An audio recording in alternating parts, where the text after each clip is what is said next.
hanya saja padamu Tuhan, tempatku berlindung, tempatku berteduh, tempatku mengadu. Hanya dalam kuasa-Mu Tuhan, hanya saja nama-Mu Tuhan,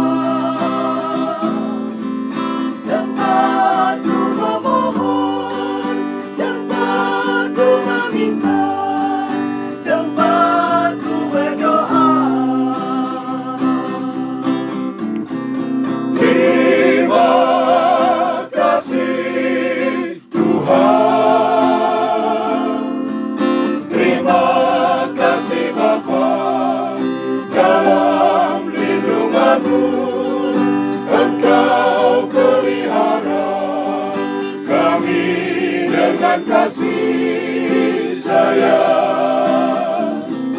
Terima kasih Tuhan, terima kasih Bapa, dalam kegelapanku Engkau menuntunku dengan penuh kasih sayang.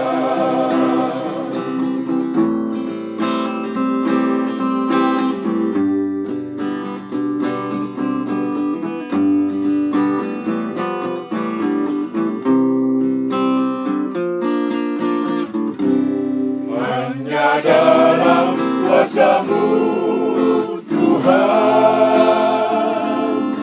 hanya saja nama-Mu Tuhan, tempatku memohon, tempatku meminta, tempatku berdoa. Terima kasih Tuhan, terima kasih Bapa, dalam lindungan-Mu Engkau pelihara kami dengan kasih sayang. Terima kasih Tuhan, terima kasih Bapa, dalam kegelapanku Engkau menuntunku dengan penuh kasih sayang. Dalam kegelapanku Engkau menuntunku dengan penuh kasih sayang.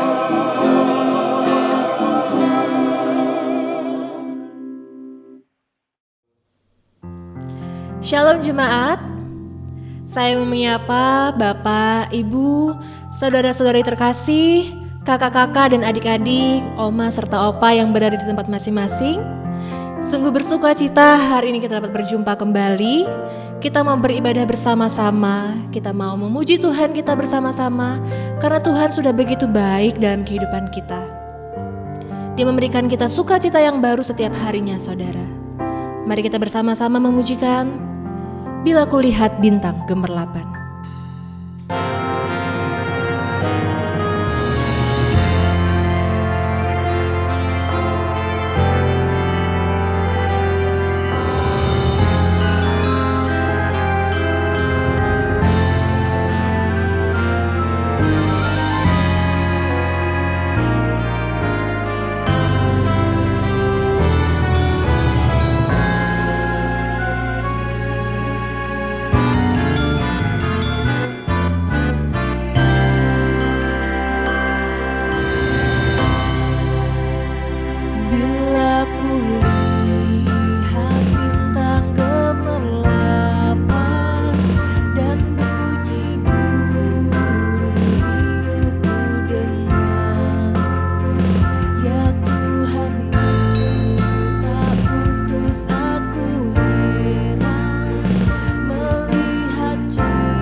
Shalom keluarga GKI Gejayan dan anak-anakku semua. Mari kita mengawali kebaktian kita dengan mengucapkan pengakuan demikian.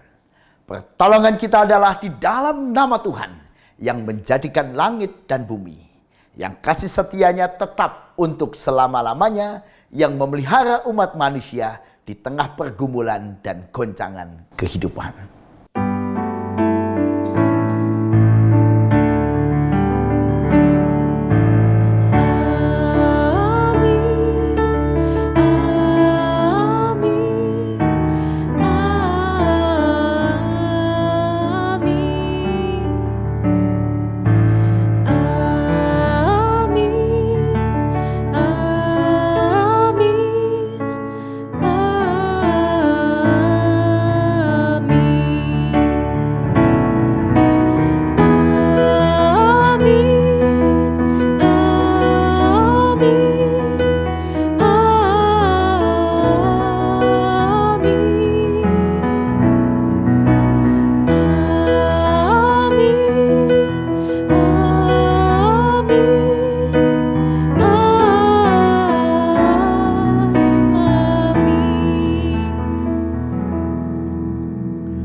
Kasih karunia dan damai sejahtera dari Allah Bapa kita dan dari Tuhan kita Yesus Kristus menyertai saudara sekalian.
Adik-adik sekalian, mari kita bersama-sama berjalan dengan Yesus, karena Tuhan Yesus yang akan menolong kita, yang akan memimpin kehidupan kita.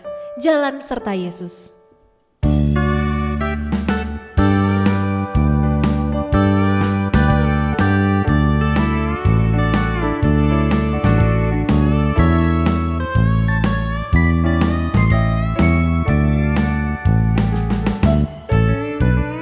Jalan serta Yesus, jalan sertanya setiap hari. Jalan serta Yesus, serta Yesus selamanya. Jalan dalam suka, jalan dalam duka, jalan sertanya setiap hari. Jalan serta Yesus, serta Yesus selamanya.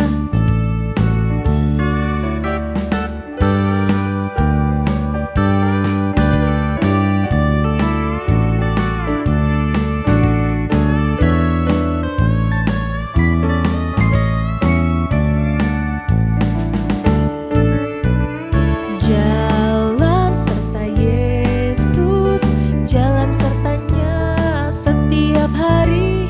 Jalan serta Yesus, serta Yesus selamanya.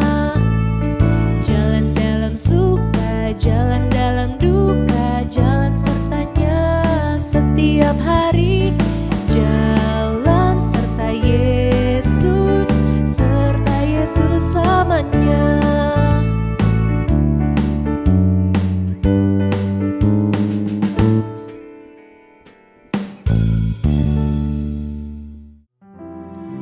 Jemaat terkasih, mari kita bersama-sama mempersiapkan hati kita untuk mendengarkan firman Tuhan. Kita pujikan Tinggal Sertaku.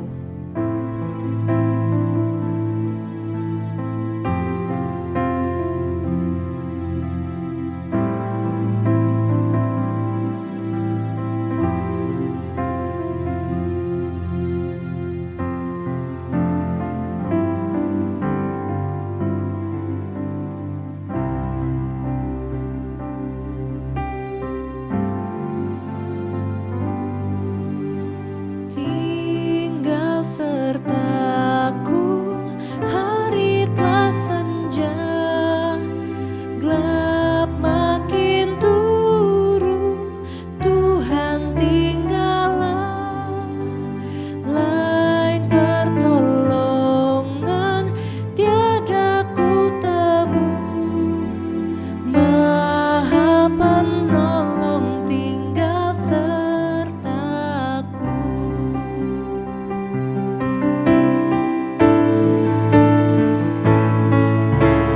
Aku perlukan di Kau tiap jam, dalam cobaan Kaulah ku pegang.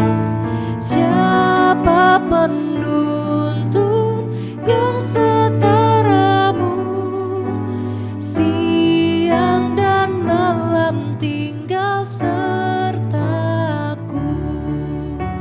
Siang dan malam tinggal sertaku.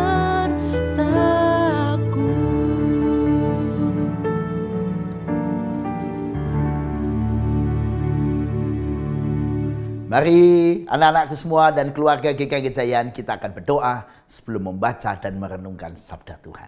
Mari kita berdoa.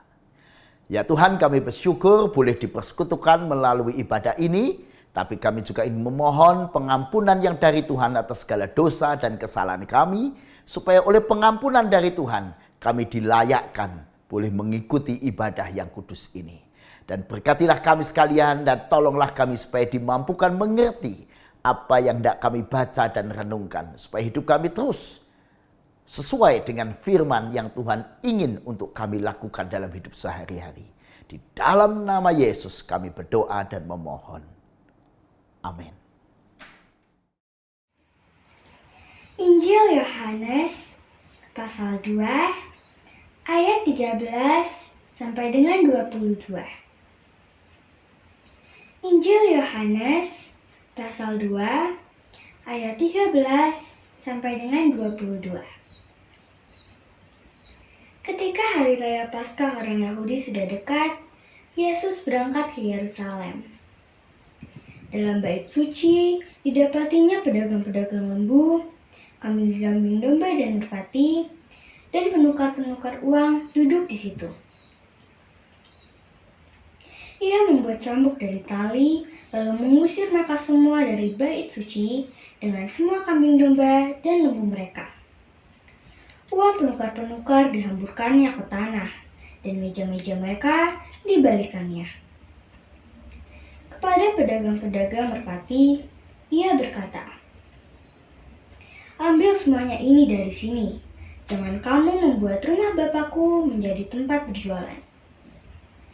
Maka teringatlah murid-muridnya bahwa ada tertulis, "Cinta untuk rumahmu menghanguskan aku." Orang-orang Yahudi menantang Yesus. Katanya, "Tanda apakah dapat engkau tunjukkan kepada kami bahwa engkau berhak bertindak demikian?" Jawab Yesus kepada mereka, "Rombak bait Allah ini, dan dalam 3 hari aku akan mendirikannya kembali." Lalu kata orang Yahudi kepadanya, 46 tahun orang mendirikan bait Allah ini, dan engkau dapat membangunnya dalam 3 hari? Tetapi yang dimaksudkannya dengan bait Allah ialah tubuhnya sendiri. Kemudian, sesudah ia bangkit dari antara orang mati, barulah teringat oleh murid-muridnya bahwa hal itu telah dikatakannya. Dan mereka pun percayalah akan kitab suci dan akan perkataan yang telah diucapkan Yesus. Demikianlah Injil Yesus Kristus. Berbahagialah setiap orang yang mendengar firman-Nya, menyimpannya dalam hati, dan melakukannya setiap hari. Hosiana. Keluarga yang dikasih oleh Tuhan dan anak-anakku semua, awas ya, hari-hari ini ada polisi cyber yang mengawasi media sosial. Kenapa perlu polisi cyber?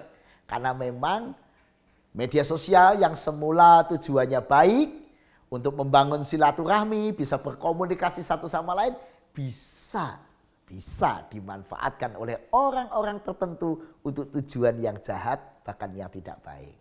Karena itu perlu polisi cyber untuk mengawasi hal tersebut. Karena itu kita juga harus waspada, hati-hati dalam bermedia sosial. Karena ada aturannya, ada hukumnya. Saudara, seperti dunia media sosial yang didasari semangat yang baik, tapi bisa menyeleweng dan diselewengkan orang menjadi tidak baik, demikian juga kehidupan kita yang lain.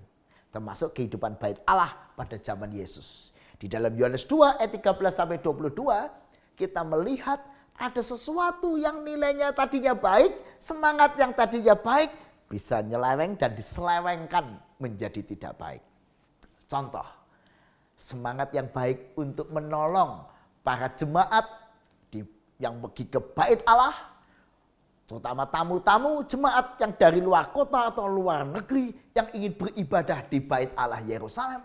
Tentu saja mereka akan sangat repot kalau harus membawa lembu, kambing, domba, merpati untuk hewan korban, untuk dibawa ke bait Allah untuk dikorbankan.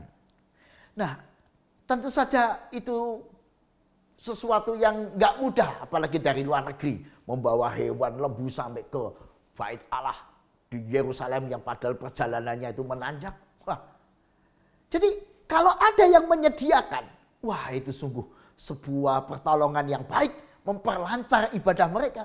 Apalagi yang dari luar negeri kalau ingin memberi bea bait Allah yang menggunakan mata uang dirham, besarnya 2 dirham, sangat sulit dari luar negeri nggak punya mata uang itu. Nah sangat tertolong kalau ada tempat penukaran. Menjadi mudah buat mereka memberi bea bait Allah yang 2 dirham itu. Karena ada yang menolong pertukaran-pertukaran.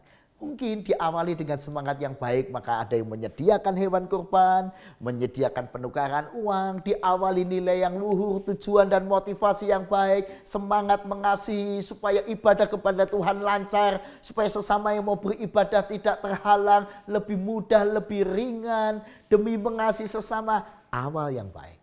Tapi lihat akhirnya Tuhan Yesus menunggang balikan meja-meja penukaran uang dan mengusir orang-orang yang berjualan. Kenapa? Karena akhirnya luntur semangat mula-mula itu. Sekarang yang ada tinggal jual beli, perdagangan, pasar. Demi diriku, keuntunganku. Enggak mikir demi sesama. Wah, enggak memikirkan motif mula-mula. Luntur nilai luhur yang mendasari. Tinggal ampas. Tinggal yang penting keuntunganku, sehingga bait suci yang tadinya fokus pada peribadahan kini tinggal menjadi tempat berjualan, tempat kegiatan-kegiatan interaksi bisnis. Nah, karena itu sudah dikasih Tuhan, di ayat yang ke-15 Yesus membuat cambuk dari tali. Saudara, memang kalau mendengar kata cambuk ini terkesan di hati saya agak mengirikan ya. Cambuk, wah, seolah-olah ngeri ya, bisa menyakiti. Tetapi kalau kita lihat dengan teliti, Yesus tidak membawa cambuk dari rumah. Tidak niatnya menyakiti memang. Tetapi spontan membuat cambuk dari tali pada saat itu. Artinya Yesus sekedar membuat sesuatu ya semacam cambuk lah. Atau dalam terjemahan lama disebut cemeti. Karena memang dari bahasa aslinya pragelion bisa diterjemahkan cemeti, pecut, cambuk. Dalam terjemahan lama dipakai kata cemeti. Kalau mendengar kata cemeti memang kesannya lebih kecil, lebih tidak menakutkan. Kalau cambuk yang beneran, yang dibuat beneran, itu yang dibuat menyambuk Yesus, ya kan?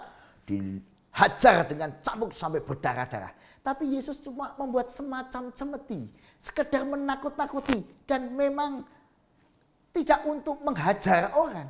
Sekedar memaksa orang untuk bertobat kembali kepada tujuan. Apa sih motifmu ke bait Allah?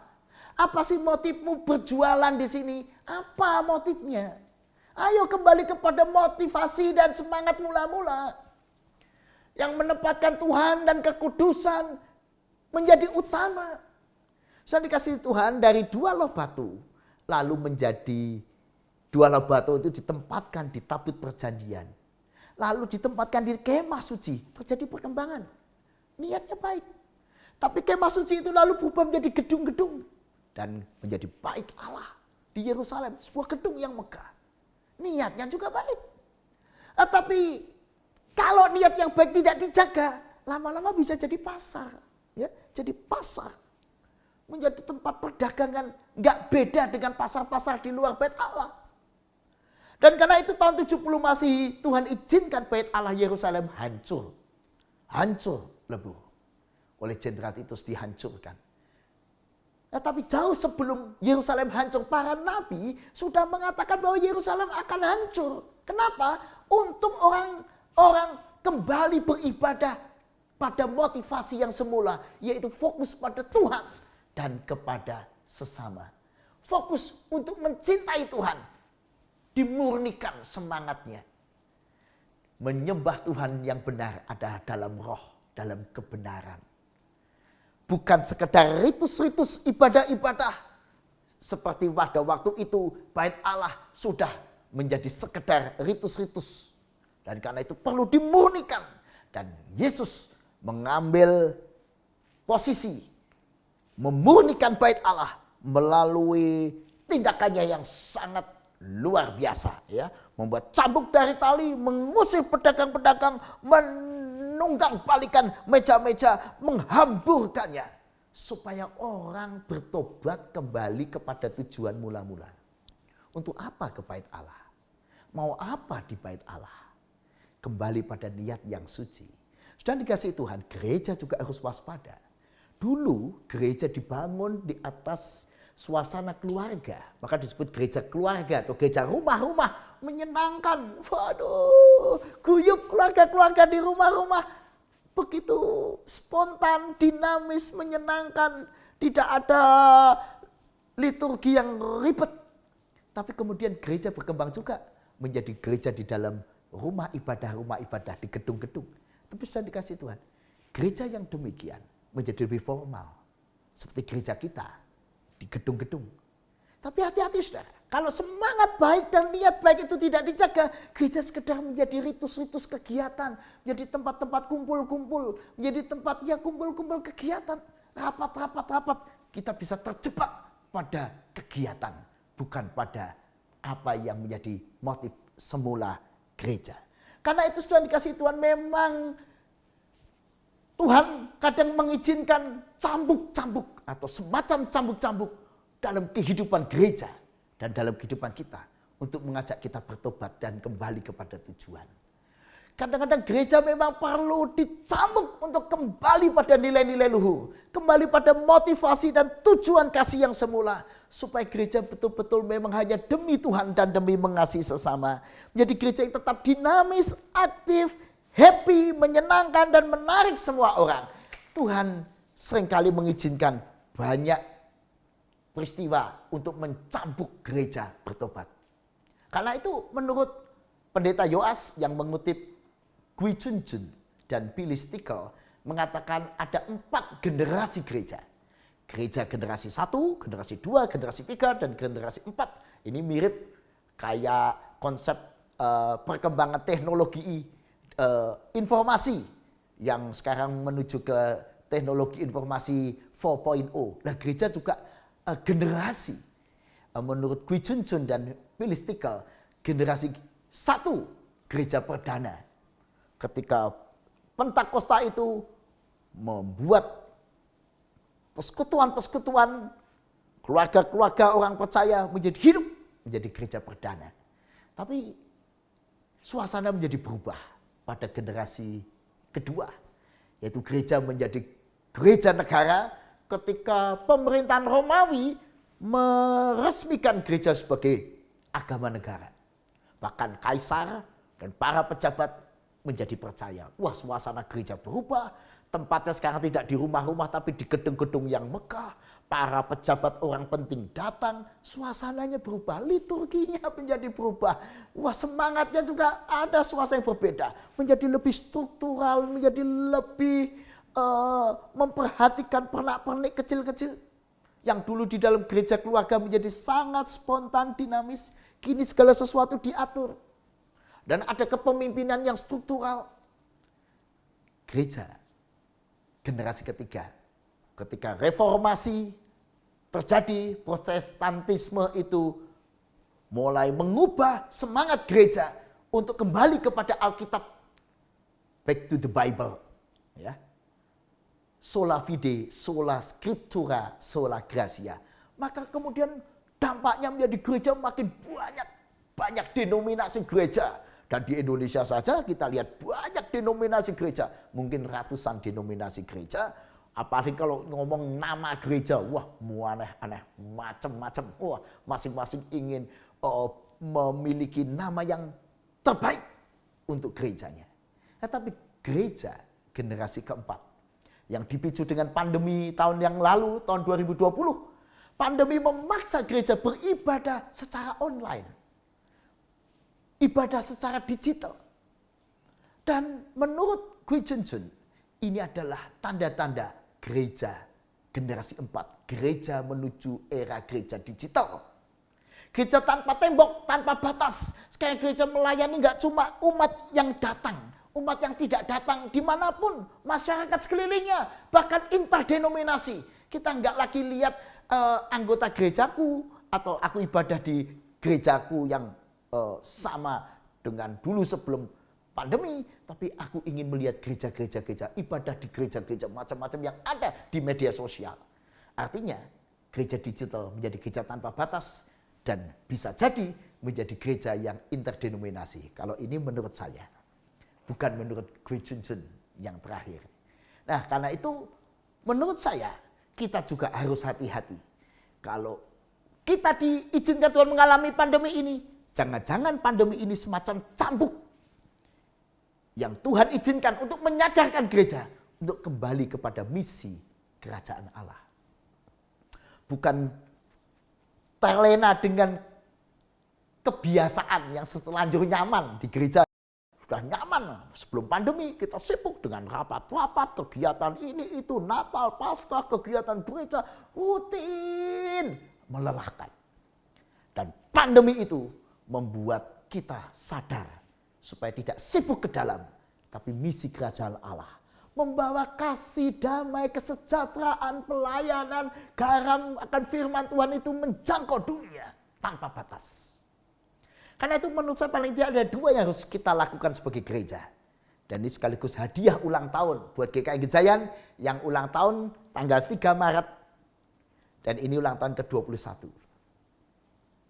Dan dikasih Tuhan, hadiah ulang tahunnya ada dua menurut saya. Satu, kita melalui pandemi ini diajak menuju gereja digital, tapi sekaligus juga analog.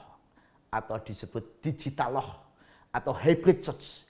Di mana ibadah dilayankan secara analog atau onsite, tapi sekaligus juga online atau digital. Pembinaan juga dilaksanakan secara digital, tapi juga secara analog. Secara analog, onsite, tapi juga online. Hybrid church. Pelayanan-pelayanan perkantoran gereja juga menjadi kantor yang digital, tapi sekaligus analog. Perlawatan, perkunjungan, sekolah minggu, pelayanan anak, semuanya dilayankan. Baik analog dan digital, ini akan menjadi masa depan gereja kita dan gereja-gereja di seluruh dunia. Yang kedua, saudara, gereja juga diajak untuk menggarami kehidupan secara lebih luas. Ingat, gereja tanpa tembok lagi. Mari kita menggarami dunia anak-anak muda kita yang mereka sekarang bertanya-tanya bagaimana berpacaran yang sehat. Bagaimana anak muda bisa berhadapan dengan arus teknologi dan informasi yang begitu deras. Gereja perlu ada, menggarami, melindungi, memberi teladan dunia generasi muda. Termasuk gereja juga harus melayani keluarga-keluarga, dunia wirausaha, dunia bisnis. Gereja harus menjadi garam dalam dunia bisnis. Dunia hukum, dunia kesehatan, gereja perlu ada menjadi berkat penyadaran bagaimana hidup sehat. Termasuk memotivasi dunia ini untuk hidup lebih sehat dalam segala hal, dalam kehidupan sehari-hari. Nah, artinya semangat yang Yesus ajarkan melalui Yohanes 2 ayat 13-22 ketika Tuhan Yesus memurnikan bait Allah, mengajak kita kembali kepada tujuan dan ketulusan kasih semula kepada Allah dan kepada sesama, dan mengajak kita kembali punya jiwa melayani. Gak cuma dapat untung demi keuntunganku, aku jualan demi aku. Enggak, tetapi kembali semangat melayani demi Tuhan, demi sesama, demi kebaikan kita bersama. Jangan dikasih Tuhan. Ini adalah semangat pertobatan. Mari kita bertobat, saudara. Kita pertobatkan semangat studi, semangat berkeluarga kita, semangat kita melayani anak-anak dengan semangat yang paling dasar. Mari kita kembali. Saudara, apa dan mengapa kita studi? Apakah studi ini demi Tuhan, untuk kemuliaan Tuhan, dan demi kasihku kepada keluargaku, supaya aku lewat studi aku bisa menjadi berkat buat banyak orang? Atau studi ini sekedar demi nilai? Apakah studi ini menggambarkan semangat iman kita, supaya kita melalui studi bisa lebih menghayati nilai-nilai firman, supaya melalui belajar saya ditransformasi memiliki budi pekerti yang luhur, mentransformasi diri melalui dunia studi. Mari kita juga transformasi kehidupan berkeluarga kita. Apakah kita masih ingat ketika dulu membangun keluarga, mau menikah?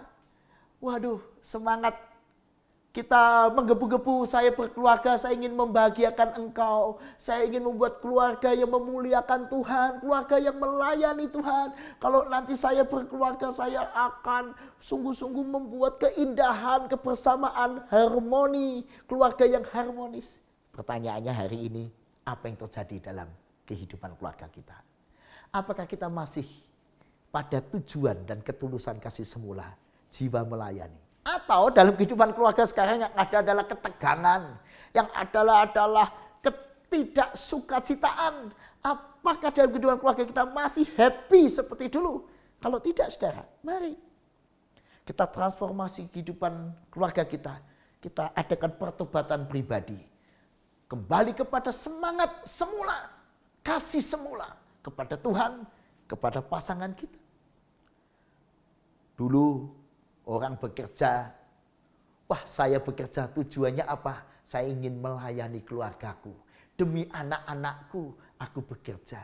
Demi mereka, aku ingin memberi mereka hidup yang cukup demi mereka. Ya, tapi pertanyaannya, sekarang masihkah demi mereka? Atau hari ini kita asik bekerja demi aku, kepentinganku? Apakah kita masih memelihara tujuan dan kasih semula? Masihkah bekerja adalah semangat melayani? Saya bekerja untuk melayani orang-orang di sekeliling saya, Pak. Termasuk terutama keluarga saya.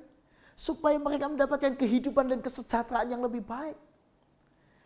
Apa semangat Anda ketika kita dikaruniai Tuhan anak? Dulu ketika kita belum punya anak, kita berdoa, Tuhan minta anak yang dari Tuhan supaya saya bisa membahagiakan anak itu. Saya berjanji akan menemani anak-anak itu tumbuh. Saya berjanji akan menjadi teladan iman buat anak-anak. Dulu sebelum punya anak, janjinya banyak. Sekarang pertanyaannya, setelah Tuhan kasih anak, apa yang kita lakukan pada anak-anak kita?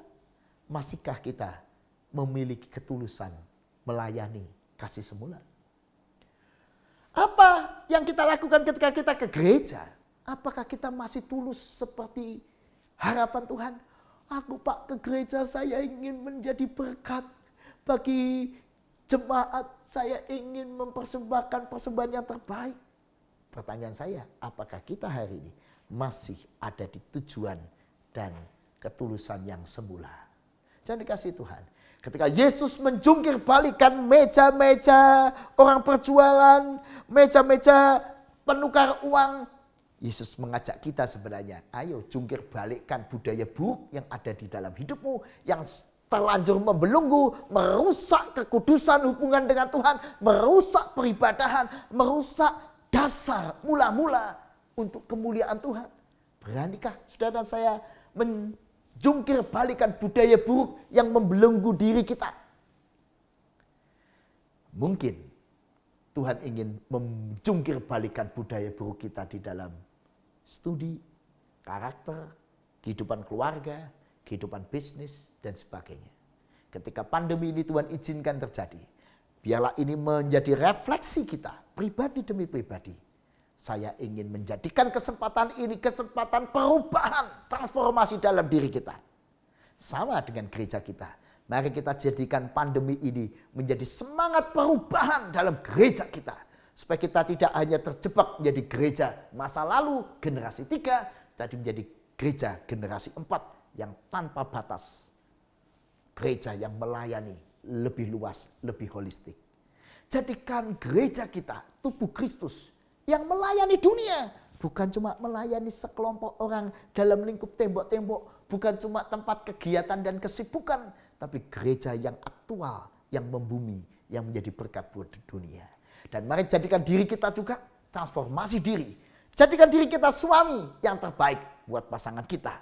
Jadikan diri kita istri yang terbaik buat suami kita. Jadikan diri kita pribadi yang terbaik sebagai anak-anak di tengah keluarga. Dan Tuhan akan memampukan kita bangkit menjadi pribadi yang mengalami transformasi. Mari kita juga transformasi diri kita. Kalau kita adalah seorang pengusaha, saya akan melalui pandemi ini menjadi teguran untuk saya menjadikan diri saya pengusaha yang visinya bukan cuma untung demi diriku sendiri, tapi aku menjadi pengusaha yang jadi berkat buat banyak orang. Maukah saudara saya juga dibangun menjadi pribadi yang menjadi berkat? Mari kita juga berkata, Tuhan selidiki aku. Lihat hatiku Tuhan. Apakah aku sungguh masih mengasihi Yesus dengan tulus? Ayo kita evaluasi diri. Tuhan Maha tahu, menilai diri saudara dan saya. Tidak ada yang tersembunyi bagi Tuhan. Mari, kalau kita menikmati sungguh kebaikan-kebaikan Tuhan, mari kita syukuri dengan mentransformasi seluruh kehidupan kita, seluruh kehidupan keluarga kita, seluruh kehidupan gereja kita, supaya makin menjadi berkat. Selidiki aku, lihat hatiku, apakah ku sungguh mengasihimu, Yesus, Kau yang Maha tahu dan menilai hidupku. Tak ada yang tersembunyi bagimu. Telah kulihat kebaikanmu yang tak pernah habis di hidupku. Ku berjuang sampai akhirnya kau dapati aku tetap setia. Kau dapati aku tetap setia. Mari kita berdoa. Ya Tuhan, lihatlah diri kami semua. Dalam segala kelemahan dan keterbatasan kami seringkali terjerat dan terjebak pada kesibukan-kesibukan yang akibatnya membuat kami kehilangan jati diri, keluhuran nilai, tujuan dan motivasi yang mula-mula. Sehingga kami seringkali kehilangan kesukacitaan dan kebahagiaan di dalam studi. Kami seringkali kehilangan sukacita dalam hidup berumah tangga. Bahkan seringkali kami kehilangan sukacita ketika bertemu dengan anak-anak kami. Bahkan kami tidak tahu mau apa ada di rumah. Bahkan seringkali kami kehilangan sukacita ketika kami bersekutu dengan teman-teman gereja. Kami seringkali kehilangan tujuan dan motivasi semula. Tetapi firman-Mu hari ini mengajak kami untuk mentransformasi diri kami. Membiarkan Tuhan mentransformasi pribadi kami. Untuk kembali didasari dengan semangat, motivasi, tujuan semula. Yaitu kasih yang tulus kepada Tuhan. Kasih yang tulus dan sungguh kepada sesama. Dan biarlah nilai-nilai kasih itu memenuhi kami dalam kehidupan suami istri, kehidupan keluarga, kehidupan bersama anak-anak kami, kehidupan bersama dengan orang-orang sekeliling kami. Bahkan kami boleh menjadikan kehidupan kami alat transformasi bagi gereja. Supaya gereja kami tidak hanya berhenti menjadi tempat kegiatan-kegiatan dengan kesibukan kegiatan yang luar biasa. Tapi menjadi gereja yang terus makin menjadi berkat. Tanpa batas. Menjangkau dunia. Melalui cinta, kasih, dan kebenaran. Sehingga dunia ini makin damai dan sejahtera. Ya Tuhan, kami juga berdoa. Kayaknya Tuhan juga mengizinkan kami ikut mentransformasi umat manusia dan kehidupan dunia ini. Supaya peristiwa pandemi yang masih saja menjadi pergumulan buat kami semua, seluruh umat manusia ini, menjadi alat Tuhan juga menyadarkan umat manusia. Untuk tidak egois, untuk tidak saling mementingkan diri sendiri. Supaya tidak lagi menghalalkan perang dan kekerasan. Melainkan sedemikian rupa umat manusia menyatu satu sama lain. Saling mengasihi, saling menjaga, saling melindungi. Dan berkati ya Tuhan supaya vaksinasi juga bisa dinikmati seluruh negara di muka bumi ini. Dan seluruh umat manusia di dunia ini. Supaya vaksinasi ini memulihkan kehidupan dunia. Dan memulihkan kehidupan bangsa negara kami khususnya. Bangsa Indonesia yang kami cintai. Pulihkanlah negara kami Tuhan. Secara khusus kami juga berdoa buat mereka yang mengalami duka cita. Karena keluarga yang mereka kasih ada yang berpulang kepada Tuhan karena pandemi ini. Oh Tuhan, hiburkanlah mereka. Juga buat keluarga-keluarga yang ada yang sakit. Tuhan, pulihkanlah mereka yang sakit dengan kasih setiamu kami mohon. Kami juga berdoa buat mereka yang tergoncang ekonomi keluarganya. Mereka yang harus mengalami goncangan yang hebat. Sehingga hari ini mengalami kekurangan yang dahsyat. Tolonglah mereka ya Tuhan. Yang secara ekonomi mengalami goncangan yang hebat dan dahsyat. Biarlah kasih setiamu juga menggerakkan kami semua. Juga gereja-gereja Tuhan di seluruh dunia. Untuk ambil bagian dalam penderitaan sesama. Jadikanlah gereja melalui pandemi ini mengalami perubahan. Menuju satu pelayanan yang lebih holistik. Menjadi gereja yang menghadirkan kerajaan Allah di muka bumi. Secara nyata, secara konkret menjawab pergumulan umat manusia. Terima kasih Tuhan, segala puji, hormat dan syukur bagi kemuliaan nama Tuhan. Amin. Jemaat yang terkasih, mari bersama-sama kita ungkapkan pengakuan imam rasuli kita dengan bernyanyi dari lagu Kidung Jemaat 280, Aku Percaya.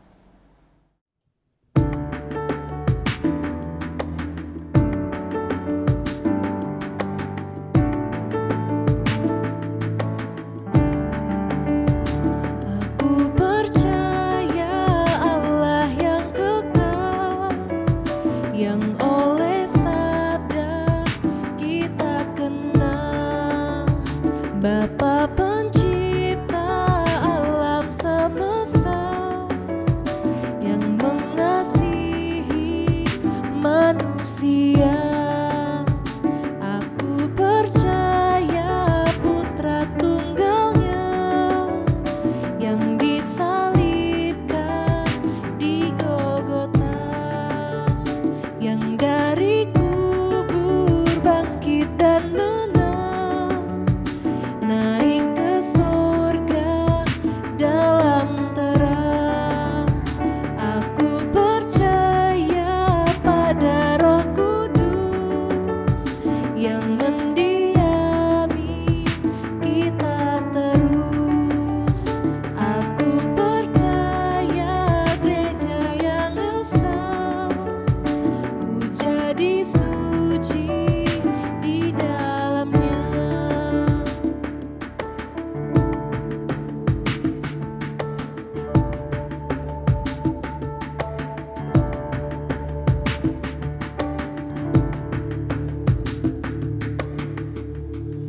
Jemaat yang terkasih, mari kita ungkapkan ucapan syukur kita dengan bersama-sama kita mengumpulkan persembahan.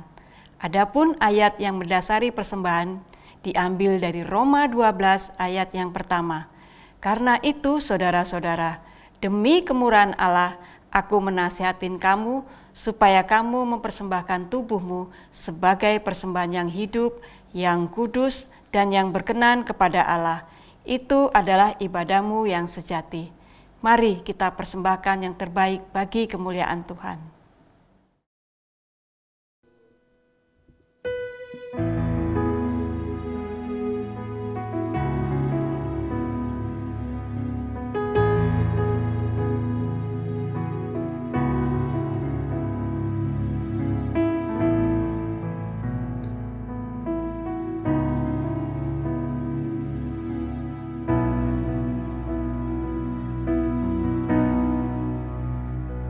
Dengan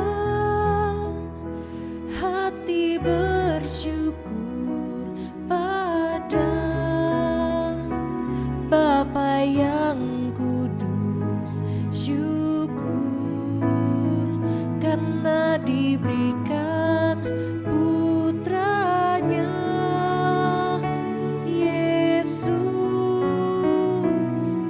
Dengan hati bersyukur pada Bapa yang kudus, syukur karena diberikan putranya Yesus. Kini yang lemah dikuatkan, yang miskin diperkaya karena perbuatannya pada kita. Kini yang lemah dikuatkan, yang miskin diperkaya karena perbuatannya pada kita.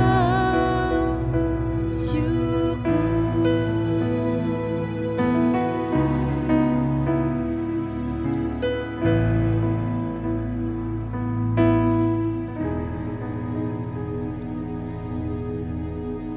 Jemaat yang terkasih, mari kita bawa persembahan ini di dalam doa. Mari kita berdoa. Tuhan Bapa yang baik, Bapa yang kami kenal di dalam nama Yesus Kristus. Sungguh kami mengucap syukur Tuhan, karena di tengah situasi pandemi ini, Tuhan masih memberikan kesehatan di dalam kehidupan kami. Tuhan, kalau saat ini kami juga boleh mempersembahkan sebagian kecil dari berkat yang sudah kami terima.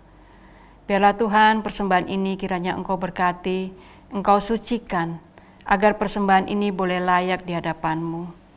Berkati juga bagi mereka yang akan mengelola dan mempergunakan persembahan ini, agar kiranya persembahan ini betul-betul dipergunakan untuk kemuliaan nama-Mu saja. Kami juga menyerahkan seluruh hidup dan kehidupan kami sebagai persembahan yang harum di hadapan-Mu.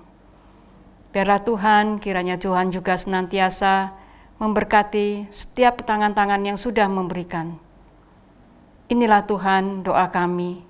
Di dalam Putra-Mu Tuhan kami Yesus Kristus, kami berdoa dan bersyukur. Amin.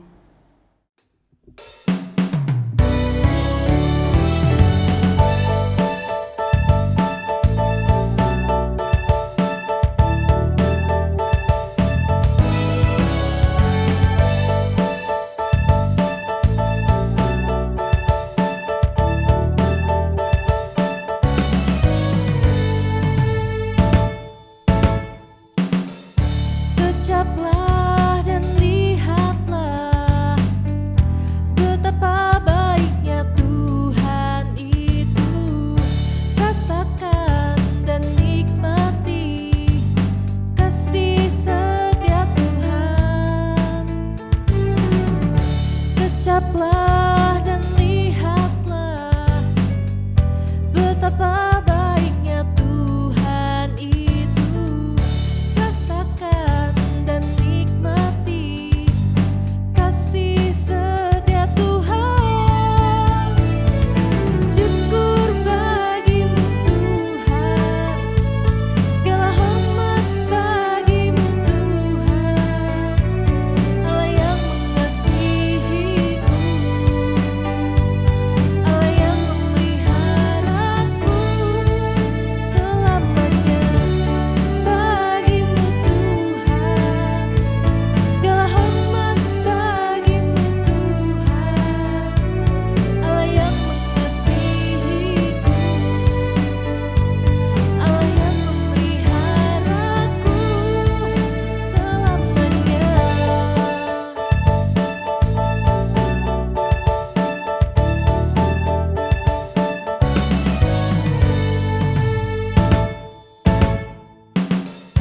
Ucaplah dan lihatlah betapa baiknya Tuhan itu. Rasakan dan nikmati kasih setia Tuhan. Syukur bagimu Tuhan, segala hormat bagimu Tuhan, Allah yang mengasihiku, Allah yang memeliharaku. Syukur bagimu Tuhan, segala hormat bagimu Tuhan, Allah yang mengasihiku, Allah yang memeliharaku selamanya.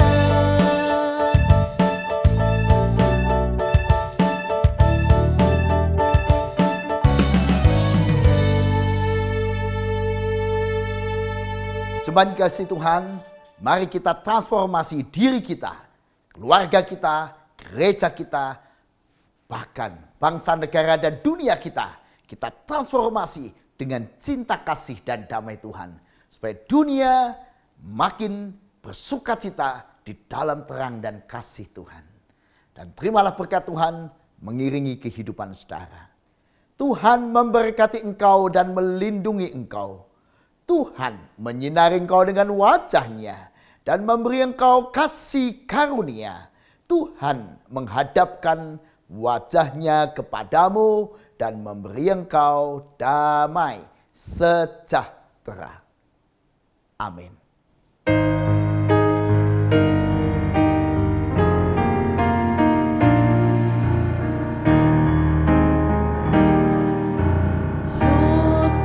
Hosiana, amin. Hosiana, amin. Hosiana, Hosiana,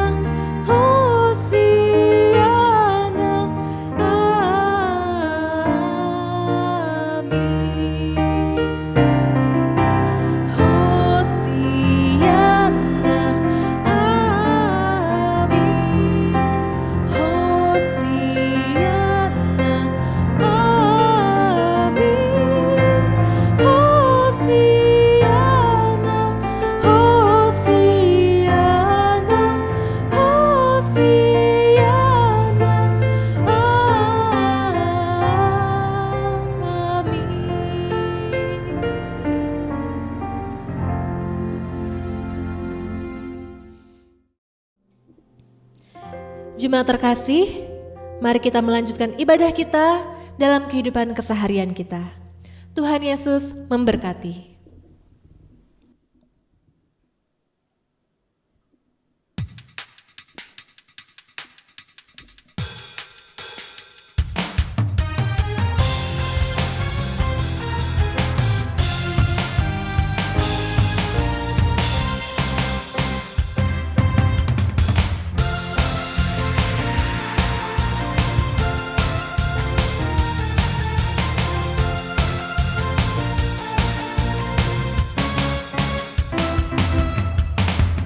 Diberi kuasa Raja mulia menaklukkan musuh di bawah kakiku. Ku pakai kuasa Raja mulia. Bila Allah ada bersamaku, siapa jadi lawanku? Sungguh besar kau Tuhanku, Kau perisai hidupku. Berdiri dengan iman dalam Yesus Tuhan. Kau yang memberi kemenangan, ku bersorak merayakan. Terpujilah Kau Raja segala raja.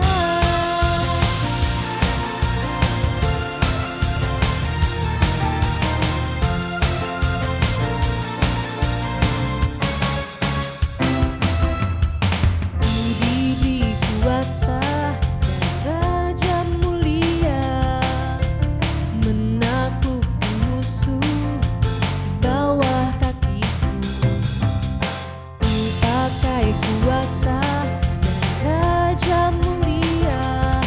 Bila Allah ada bersamaku, siapa jadi lawanku? Bila Allah ada bersamaku, siapa jadi lawanku? Sungguh besar Kau Tuhanku, Engkau perisai hidupku. Ku berdiri dengan iman dalam Yesus Tuhan. Kau yang memberi kemenangan, ku bersorak merayakan. Terpujilah Kau Raja segala raja.